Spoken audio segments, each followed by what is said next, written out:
السلام علیکم ناظرین، 8 اگست کا دن ہے، صبح کا وقت ہے۔ آپ کو بتائیں گے کہ اس وقت دریا سندھ کی جو صورتحال ہے وہ کیا ہے۔ رات کے جو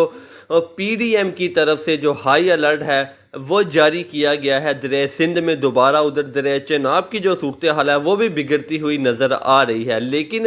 سندھ کے حوالے سے خاص طور پر بات کروں گا کیونکہ تربیلا ڈیم میں جو ہے وہ پانی کا اخراج ہے وہ کم نہیں ہو رہا، اور 15 اگست تک جو پی ڈی ایم ہیں انہوں نے جو تربیلا ڈیم کے ارد گرد کے جو علاقے ہیں، اس کے علاوہ جہاں سے یہ دریا گزرتا ہے، خاص طور پر سکردو، اس کے علاوہ بشام کے جو پہاڑی علاقے ہیں وہاں پر بھی بارشیں بتائی گئی ہیں، جس کی وجہ سے مزید جو تربیلا ڈیم کا لیول ہے وہ اپ جا رہا ہے، جس کی وجہ سے اس کا جو اخراج ہے اس کو بڑھانے کا فیصلہ کیا گیا ہے۔ تاہم اگر اس وقت کی بات کریں تو کل تک 4,13,000 تک جو اخراج تھا وہ کیا جا رہا تھا، لیکن اگر آج 8 اگست کی بات کریں تو فی الحال تھوڑا سا جو اخراج ہے وہ کم ہوا ہے۔ یہاں پر جو پانی کی آمد ہے وہ 4.5 لاکھ تک بھی گئی ہے۔ اس کے علاوہ یہاں سے جو اخراج ہے وہ 3,90,000 کیا جا رہا ہے، لیکن 9، 10 اور 11، 12 اگست بہت زیادہ اہم ہے، کیونکہ اسی دوران ہی جو ہے وہ یہاں سے تربیلا ڈیم سے جو ہے وہ بڑا ریلا چھوڑا جا سکتا ہے۔ فی الحال انتظامیہ اس ٹائم فل حرکت میں ہے۔ کوہ سلمان کے جو علاقے ہیں یہاں پر جو ہے وہ پانی بکھرا ہے، یہاں پر بہت سی جگہ پر ڈیرہ غازی خان کے جو علاقے ہیں یہاں پر بھی بہت سے جو، کیونکہ یہ فلیٹ ایریا ہے تو یہاں پر بھی بہت سی جگہ پر پانی جو سا ہے وہ بکھرا ہے، دریا سے باہر آیا ہے، دیہاتی علاقوں میں گیا ہے، بہت سا جو خریف فصلیں ہیں ان کو نقصان پہنچا ہے۔ اس کے علاوہ جو کیونکہ یہ سارا کچے کا علاقہ ہے، کچا ہے، یہاں پر گاؤں ہے سارے، تو یہاں پر جو گھر ہیں وہ بہت زیادہ جو ہے وہ تباہ ہوئے ہیں۔ اس کے علاوہ راجن پور کے علاقے ہیں وہ ملیا میٹ ہوئے ہیں۔ اس کے علاوہ آنے والے دنوں پر اگر مزید یہاں سے پانی چھوڑا جاتا ہے تربیلا ڈیم سے تو پھر یہ ان لوگوں کے لیے بہت زیادہ جو مشکلات ہیں وہ پیدا ہو سکتی ہیں۔ فی الحال 15 اگست تک جو ایف ایف ٹی ہے انہوں نے جو الرٹ ہے وہ جاری کیا ہے کہ تربیلا ڈیم کے پیچھے جتنا علاقہ ہے، کیونکہ پچھلے جو علاقے کو اتنا زیادہ نقصان نہیں ہے، جموں کشمیر سے یہ دریا گزرتا ہے، اس کے علاوہ بعد میں پھر سکردو بشام کے راستے یہ خیبر پختونخوا میں داخل ہوتا ہے گلگت بلوچستان سے، اس کے بعد یہ پنجاب میں داخل ہوتا ہے۔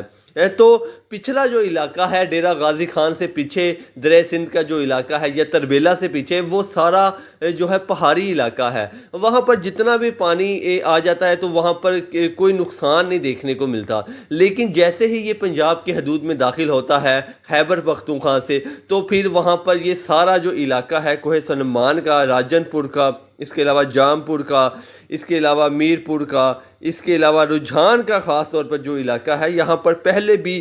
پچھلے سالوں پر بھی جو ہے وہ نقصانات ہوئے ہیں۔ حاجی پور، فتح پور، یہ سارا فلیٹ ایریا ہے، سیدھا ایریا ہے، تو یہاں پر ہی فی الحال ابھی تک بھی جو نقصان ہوا ہے وہ انہی علاقوں پر ہوا ہے۔ لیا کے جو علاقے ہیں، اس کے علاوہ میاں والی کے، ان علاقوں پر ہی نقصان ہوا ہے۔ تاہم آنے والے دنوں پر اگر مزید یہاں سے جو جیسے ایف ایف ٹی کی طرف سے الرٹ جاری کیا گیا ہے بارشوں کے حوالے سے کہ غیر معمولی بارشیں ہیں، 15 اگست تک غیر معمولی بارشیں ہیں، تو تربیلا کا اگر جو لیول ہے وہ اوپر جاتا ہے تو پھر یہاں سے مزید جو پانی ہے وہ 5 لاکھ پلس بھی چھوڑا جا سکتا ہے۔ اگر یہ پانی اتنا چھوڑا جاتا ہے تو پھر سب سے زیادہ جو مشکل ہے وہ آپ کو بتاتے چلے کہ کالا باغ، چشمہ، تونسا، گڈو، سکھر، کوٹلی، یہ تمام تر جو برج ہے ان کے اوپر، دریا سندھ کے اوپر، اس کے جو ارد گرد کے علاقے ہیں اس کو شدید نقصان پہنچے گا۔ گڈو براج پہ آپ کو خاص طور پر بتاتے چلیں کہ یہ سارا فلیٹ ایریا ہے، یہاں پر بھی سیدھا علاقہ ہے۔ اس کے علاوہ جو چشمہ ہے اس مقام پر بھی جو ہے وہ نقصانات دیکھنے کو مل سکتے ہیں۔ آپ سب سے یہ گزارش ہے اگر آپ کا کوئی جاننے والا یا آپ خود ان علاقوں پر موجود ہیں جو کہ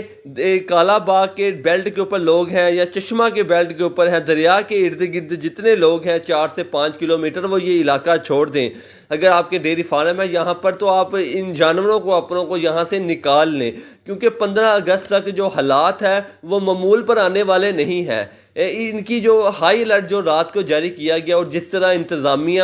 جو ہے الرٹ جاری کی گئی ہے، حفاظتی جو بند ہے وہ بنائے جا رہے ہیں، اس کے علاوہ جو کیمپ ہے یہ جو متاثرین کی امداد کے لیے وہ بڑے پیمانے پر جو جنوبی پنجاب کے علاقے ہیں یہاں پر لگائے جا رہے ہیں، لیکن جو دیہاتی علاقہ ہے متاثر ہوا ہے ان کا یہی شکوہ ہے کہ ہماری جو امداد ہے وہ نہیں کی جا رہی ہے، تاہم ان کے لیے بھی آواز اٹھائیں گے۔ اس کے علاوہ چناب کی جو صورتحال ہے یہ بھی خراب ہے، درمیانے درجے کا سیلاب اس وقت جو ہے وہ چناب سے بھی گزر رہا ہے، جیسے جیسے اس کی بھی اپڈیٹ آئے گی آپ کے ساتھ شیئر کرتے جائیں گے۔ آپ کو بتاتے چلے کہ ہیڈ مرالہ جو سا ہے اس میں تھوڑی سی کمی دیکھنے کو ملی ہے، اس کے علاوہ ہیڈ خانگی جو ضلع گجرانوالہ کے قریب واقع ہے یہاں پر بھی جو پانی کی سطح ہے وہ اپ ہوئی ہے۔ اس کے علاوہ ہیڈ قادر آباد جو منڈی بہاؤدین کے قریب واقع ہے یہاں پر بھی جو پانی کا بہاؤ ہے اس میں تیزی دیکھنے کو ملی ہے۔ اس کے علاوہ اس کے آگے جھنگ اور چنیوٹ تک کے جتنے علاقے ہیں یہ بھی جو ہے وہ صورتحال خراب کر سکتے ہیں کیونکہ یہ بھی سارا سیدھا ایریا ہے۔ تاہم جناب چناب کے حوالے سے جو ہے وہ الگ سے میں تھوڑی کچھ دیر میں ویڈیو اپلوڈ کروں گا اور اس میں ساری تفصیل جو سی ہے وہ چناب کی دوں گا۔ فی الحال سندھ کے حوالے سے جو ہے وہ خطرناک صورتحال ہے،